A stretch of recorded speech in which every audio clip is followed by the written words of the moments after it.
All right, this is going to be the first video in our segment, and I'm going to go piece by piece, step by step, so I can shorten the timing of the videos and then get you a little bit clearer on your steps for creating your clothespin.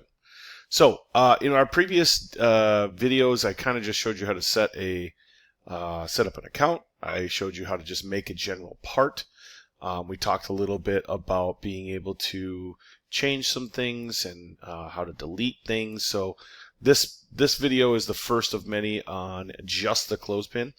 All right. So first things first, we're going to jump into our our project files, our instructions.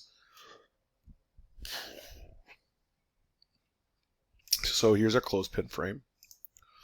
And what we're really looking for is the cut list. Okay. So the cut list gives us what item, it tells us how many are involved, it tells us a part number or name. I don't necessarily love the fact that they use number, but it's the name and a description, and that's really what we're looking for, is the sides and then the description. So the first one is 1.5 inches tall by 20.5 inches long, and we're going to extrude it to 3/4 of an inch because all of our pieces are 3/4 of an inch. All right, so here's we go. Sketch, front, click on the guide cube. We're going to go over it, and I like center point rectangles. We're going to click on the button or the knob or the center or whatever, move outward and click again. I'm not clicking and dragging, I'm clicking once, I'm coming out and I'm clicking again. We've drawn a shape. We are then going to dimension, click on the top line, move outward, click again, and that's where we're going to put our 20.5. Now, if it blows up like this in your face, you can just go ahead and click the front button, and that will resize it for you. And you'll notice that I panned here. This is called a pan tool. That's me basically pressing down and holding my mouse wheel for that. Second piece is we're going to go ahead and click on the left edge. We're going to move outward, click again, and that's going to be 1.5. So now we have our dimensions. We're good with sketch. We're going to go ahead and extrude. We need to choose the shape. Right there, it's looking for faces and sketch regions. Click on that. We're going to do a depth of 0.75 and check mark. Now I'm going to hold down my right mouse key. I'm rotating with my mouse a little bit.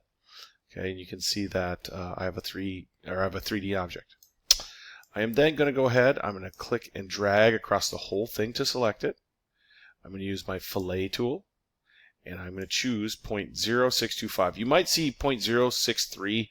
That's just them rounding. When they round, they're not actually rounding. It's just a matter of they don't want to put this last character in, so they just give you the edited version. Go ahead and do that, and you'll see right there I have my little curve on all of the edges. Okay. Now I am going to go ahead and color each one of these. It's easier when you go ahead and color them, and the reason for that is because if you try to color a lot of these the same color, it's hard to see surfaces. So I'm going to go ahead and click and drag across, let go. I'm going to right click, edit appearance for part 1, and then basically choose a color. It does not matter.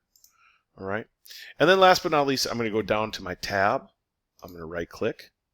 I'm going to rename. So this is going to be the side piece right there. And I'm also going to rename it here. I'm going to right click and I'm going to rename side piece. Done. All right. So that is exactly the first piece. See me in the next video.